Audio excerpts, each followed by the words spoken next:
Hello, welcome to Makeup and Monarchies. I am Tiffany. I am here to do different subjects of medieval England, medieval Scotland. This week we're going to be talking about the Tower of London and just a little bit that has gone on there. It is almost 1,000 years old, so there's a lot that's gone on. As usual, everything that I've used on my face is listed down below in the description. If you could give me a like on this video and also subscribe, that would be great. You can also find me over on Instagram under the same name, Makeup and Monarchies. So if anything you want to say, please leave a comment below. If there's something you'd like me to cover, let me know in the comments. With that being said, let's get into it. So we're beginning our episode today in October of 1066.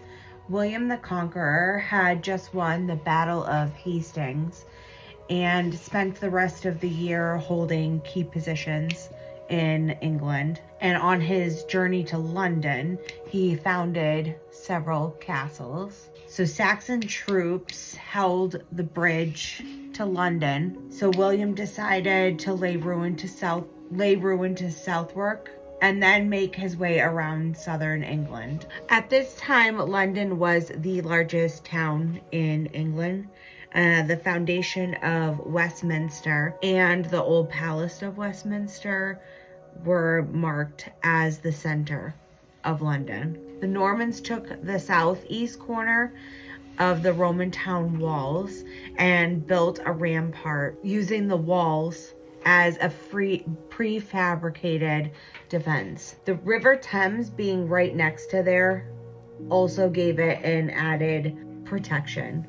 Castles up until the late 11th century had been built using wood, but now they were starting to use stone. So building the Tower of London was no exception. While the exact date is unknown, work on the White Tower is thought to have begun around 1078. Gundulf, Bishop of Rochester, was responsible for the construction by William. The White Tower is the earliest stone keep in England, and it is the strongest point of the early build and held the grand accommodation for the king.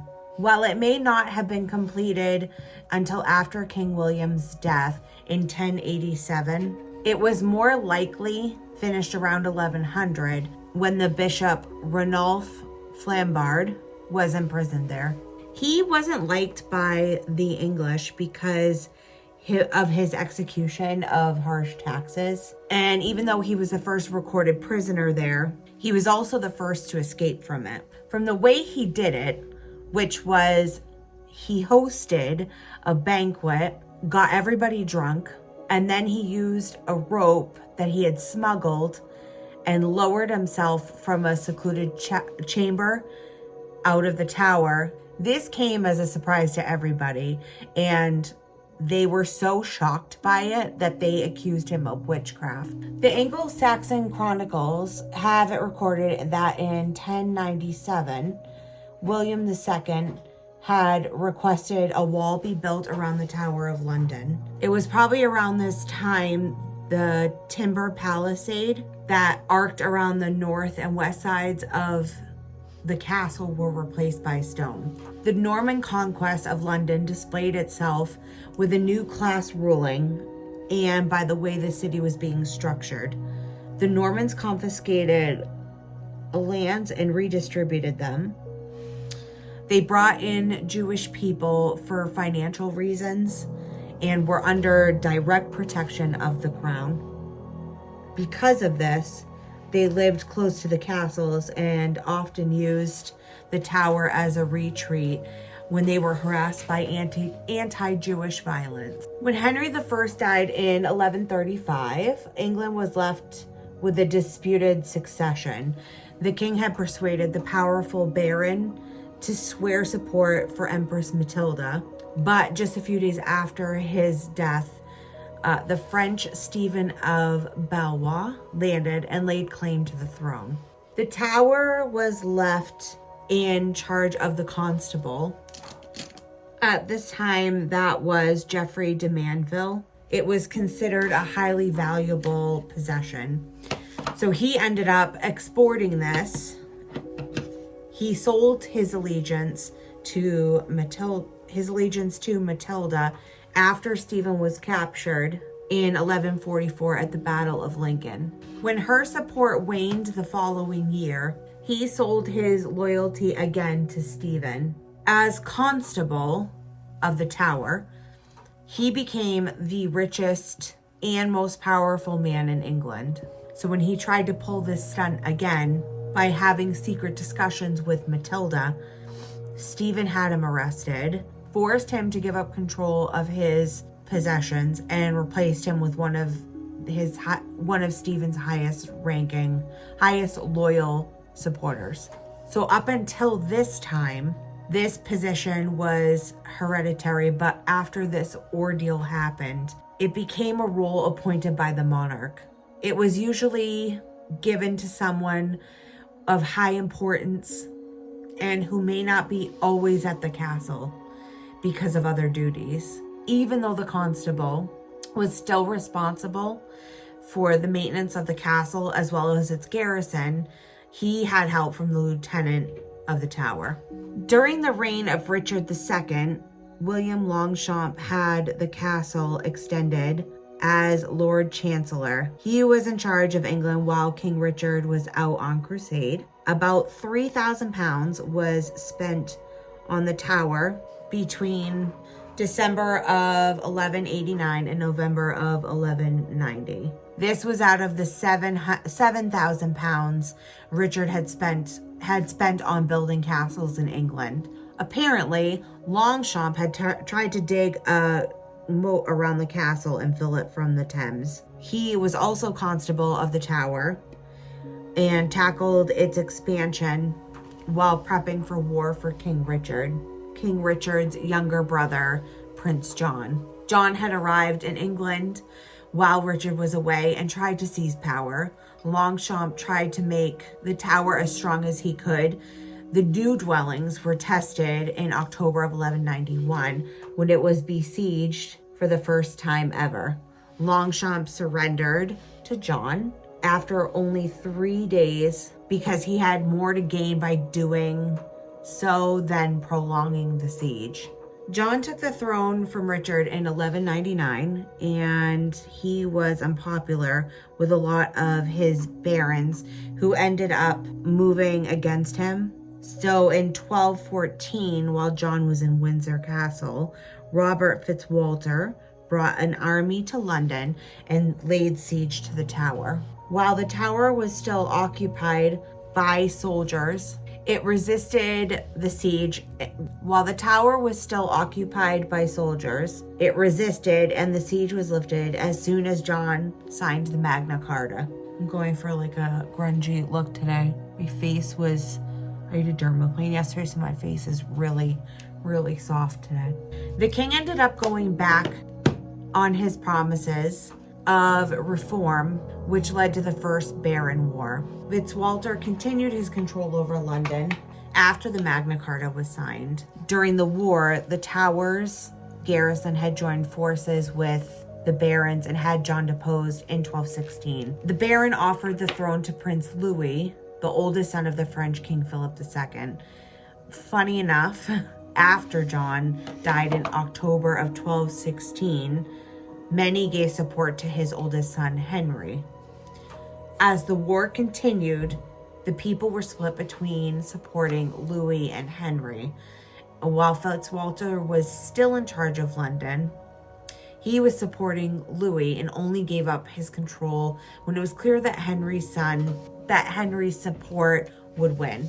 During the reigns of Henry, now Henry III, and Edward I Longshanks, the castle was extended again. I am going to attempt to do my liner while doing this. This is usually why I don't do it on camera, but I've been asked to do this on film, so I'm gonna try. So when that extension happened, that's pretty much what we see today. Henry and his barons were disconnected and had very little mutual understanding. This gave way to unrest and resentment towards his rule. That is the biggest. Well, that's quite the wing. Because of this, he was anxious to make sure the Tower of London was an intimidating structure, but at the same time, wanted it to be comfortable to live in and to look good. So from 1216 to 1227, around 10,000 pounds was spent on it. At this time, the only other build that cost more, it was the only other build that cost more than Windsor. Windsor came in at a whopping 15,000 pounds. Again, that money is not what we have now. That was probably millions of dollars. What we know as millions of dollars back then. Most of the work happening on the luxurious buildings was of the innermost ward. They began whitewashing the center tower in 1240, which the name the White Tower comes from. So I'm gonna have a picture right here. That's the White Tower. And then there's several wards around that. So starting around 1238, the castle began another expansion. This time it was from the east. This time it was to the east, north, and northwest. The building went through the reign of Henry III to Edward I. It received a new defensive perimeter that was studded with towers. The west, north, and east, where the walls were not defended by the Thames, a defensive ditch was dug. That sounded like some Dr. Seuss shit. The expansion of the east side took the castle beyond the bounds of the old Roman settlement. The tower had been a symbol of oppression because the Londoners hated it, and Henry's building plans didn't help that. When the gatehouse collapsed in 1240, it was celebrated by the locals. Henry II often held court at the tower as well as parliament on at least 2 occasions. In 1258, the fed-up barons, headed by Simon de Montfort, forced the king to agree to reforms, including holding regular parliaments and relinquishing the Tower of London was part of the conditions. Henry resented losing power and tried to get permission from the Pope to break his oath. He ended up taking position in the tower and stayed there. When no army came and a truce was agreed with the conditions, that the king gave over control of the tower again. He then won a big victory at the Battle of Evesham in 1265, and this let him take control of the country and the tower. Gilbert de Clare, Earl of Hertford, came to London in April of 1267 and laid siege to the castle. However, he was unable to take it. He retreated, and this allowed the king to control London, and the tower finally saw peace for the remainder of Henry's reign. Now on to Edward I. As we know from a previous episode, he was rarely in London and was in Scotland a lot. With that said, he did an expensive remodel of the tower. This cost around £21,000 and took over a 10-year span. So from 1275 to 1285. He had already built numerous castles and used this experience to bring innovations to the tower. There, he filled in the moat dug during Henry's reign and built a new wall along its line. This created a new enclosure. Then they made a new moat in front of the new wall. They had then rebuilt the western curtain wall and replaced the gatehouse with Beauchamp Tower. A new entrance was made and had elaborate defenses, which included 2 new gatehouses and a barbican. Trying to make the castle more self-sufficient, Edward also added 2 water mills. In 1279, the country's multiple mints were united by a single system where control was centralized to the mint that was in the tower.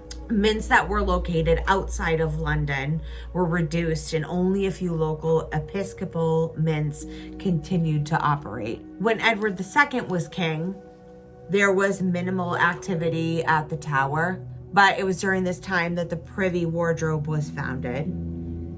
So what's that, you ask?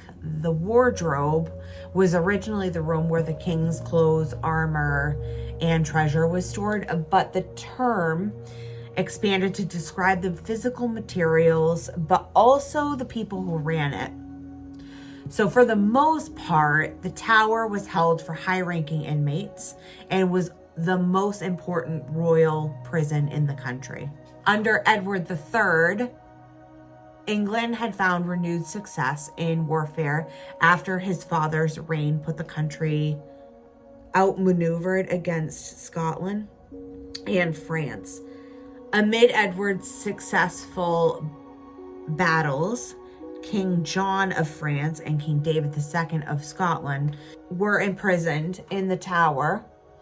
And during this period, it saw many other noble prisoners of war. Edward allowed the tower to fall into a state of disrepair. And when Edward III took over, it was an uncomfortable place to be. The nobles that were being held captive weren't able to engage in activities like hunting, even though it was allowed at other royal castles that were used as prisons, Windsor being one of them. Edward ordered that the tower needed to be renovated. During Henry's reign, and a little bit after that, 3 queens were held prisoner and executed at the tower. The first was Anne Boleyn. She was second wife to Henry VIII and was executed for treason against the king. And while it's far more likely that Henry was done with her because she couldn't give him a son. The second was Henry's 5th wife, Catherine Howard. She too was executed for treason against the king after she had had an affair with Henry's courtier, Thomas Culpeper. The third and final queen was Lady Jane Grey. I'm going to enter a picture that I took at the National Gallery here. She became queen. This painting is very famous. And I will let you know that while it may look small, this thing is enormous. It was a huge painting. She became queen after Edward VI died, and she was charged with high treason. After all of this occurred, Mary I had her sister Elizabeth I imprisoned there for fear of causing a revolt against her. Now the tower has become one of the biggest tourist attractions in London. The yeomen give you a guided tour and make it quite entertaining. The yeomen that work there live there as well. Their apartments are on the outer ramparts of the premise.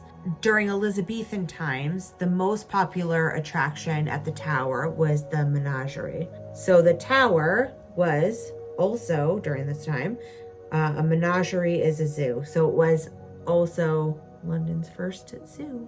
Another attraction at the tower is the crown jewels. So there's a whole, it's opposite the White Tower entrance, which would have been the back entrance then. So it's directly across from that. So it's in part of the tower. The crown jewels holds the crown, current crown, scepter, and the orb, among other priceless pieces. I will tell you, I saw the biggest diamond I've ever seen. I think it is the biggest diamond in the world. It is on display there. It looked like a piece of rock salt, but it was wild. I mean, I stood there and drooled, but So the crown jewels have been on display since 1669, and when the number of visitors became so high in 1851, they opened a ticket office. And I will tell you, still to this day, I cannot find what I need. It is, you wait to get in. There is a bit of a wait to get in. I don't think we waited too long. It moved pretty quickly. But it used to be that there was like a moving sidewalk in there. When I was there, it was not that way. You just walked around. I almost prefer the moving sidewalk because then people aren't stopping and looking and taking forever. You just you could go around it. I'm gonna go do my lashes. I'll be right back. So there are also ravens at the tower. They are on premise at all times. There are always at least 6 of them. Right now, I believe that there are 9 of them. So this is a superstition this is a superstitious belief. And earliest known captive raven was in 1883. The superstition states that if the Tower of London ravens are lost or fly away, the crown will fall and Britain with it. So I'm gonna insert another personal picture here. This is a picture I took of one of the ravens at the tower, and it makes me laugh every time because this little guy clearly was posing, cheesing it up, posing for the picture. I'm gonna jump off and do my lips and I will be right back. So personally, I would suggest this be an entire day visit. There is a lot to see and do, especially if there's a lot of people there and you have to wait in lines to get into certain areas. So I have 2 fun facts today. The tower was never intended to be a prison. It also holds the oldest military ceremony every night. So at precisely 9:53 p.m., the chief yeoman warder, accompanied by an armed escort of the King's Guard, set off to lock all the gates, carrying a lantern in one hand and the King's key in another. So that's this week's episode. I hope that you enjoyed it. I loved the Tower of London. If you ever get the chance to go do it. It's so cool. So that's it. I hope you enjoyed. See you next time.